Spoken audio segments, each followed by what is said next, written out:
I brought this from my home this morning. It's a loaf of bread. It used to be a whole loaf of bread until my kids got up and then they ate about half the breakfast. But, it's just bread. But it's good bread. It's nice and soft and pliable. It smells good. Do so much with it. Make a sandwich. Tasty. Inviting. Kind of a universal food, bread. But the reason this piece of bread is all nice and soft and inviting, and if you were to bite into it, it would give nutrients and it would taste good, is because it's been kept where it's supposed to be. It's been kept in this nice plastic bag, and it's been tied up, and therefore it's kept nice and soft and good. This is a piece of bread that I took out of the bag a couple of days ago, and you know what? It's not soft and flexible. It's hard. And it's crumbly, and it breaks easily.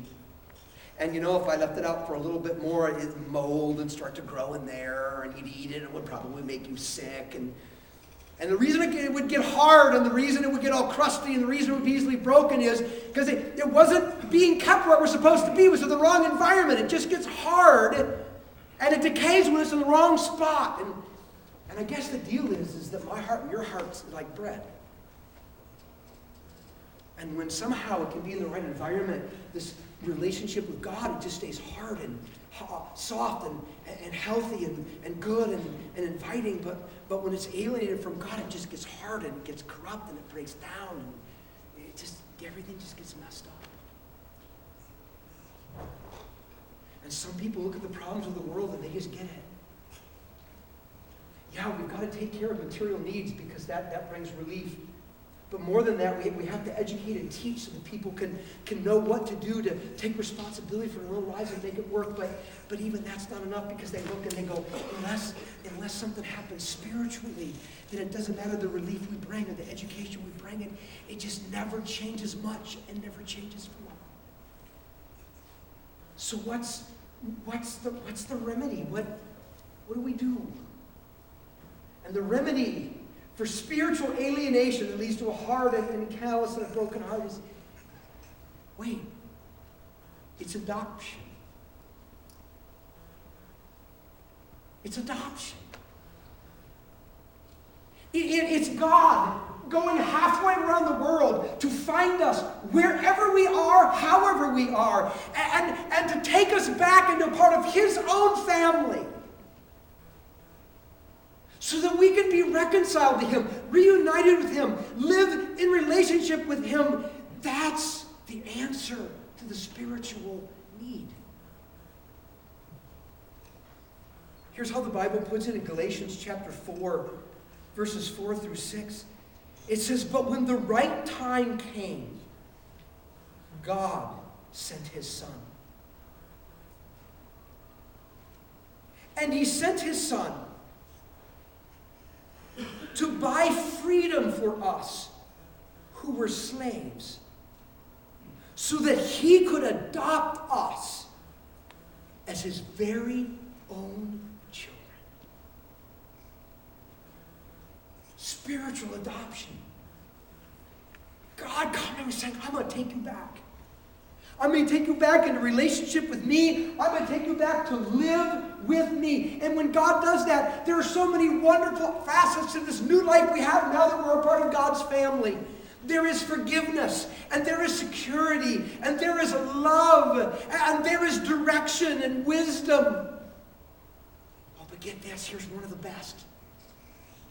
We get a new heart. We get a brand new heart. Here's how it was described by the prophet Ezekiel in Ezekiel 36, verses 26 and 27. God says, "And I will give you a new heart with new and right desires.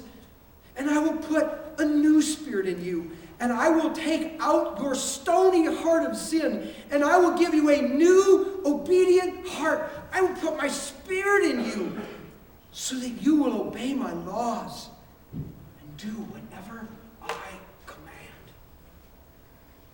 Part of the package we get of being adopted by God is we get a brand new heart that has the moral horsepower to do the things we knew all along were right, and the moral horsepower to not do the things that we know are just wrong and unloving and create problems. And when people from Uganda get spiritually adopted and a new heart, then they can be taught and they can actually do it, and all the fruits could change. And that's how we see it as followers of Jesus. Now, how does this adoption deal work? Well, Cammie's already taught us.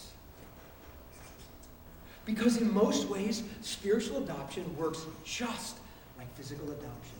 Here's where it starts.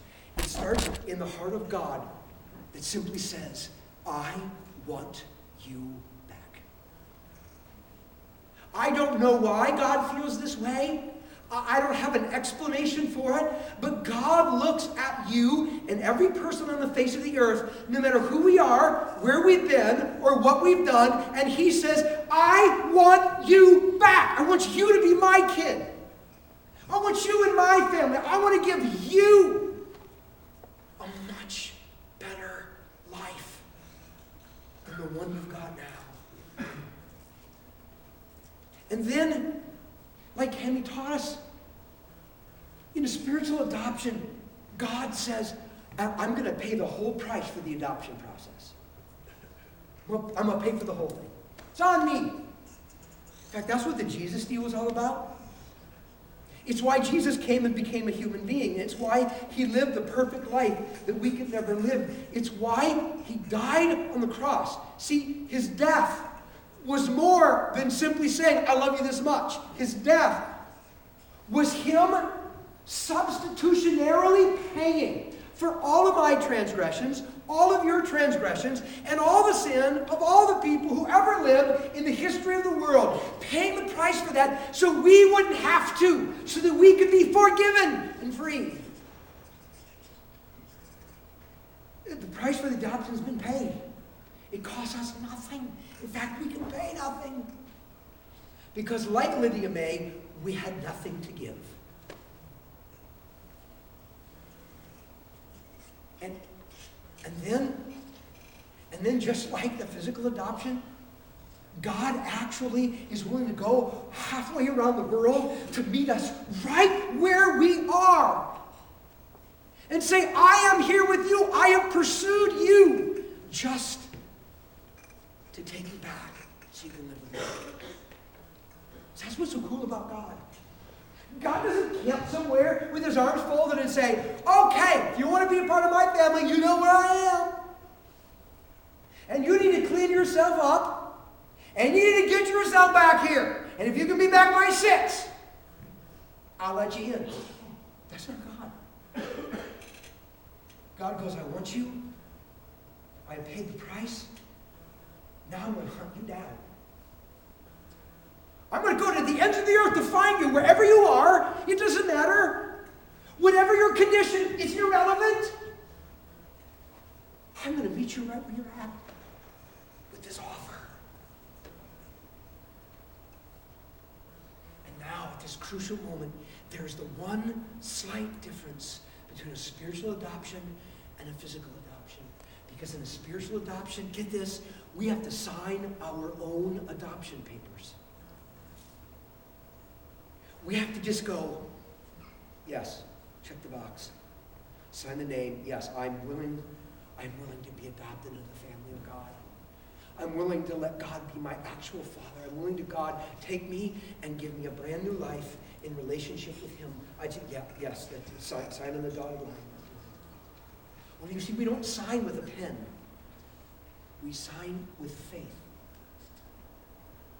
We sign by just believing, trusting, putting our hope in Jesus and Jesus alone as our only hope for forgiveness and a new life and a new heart and a relationship with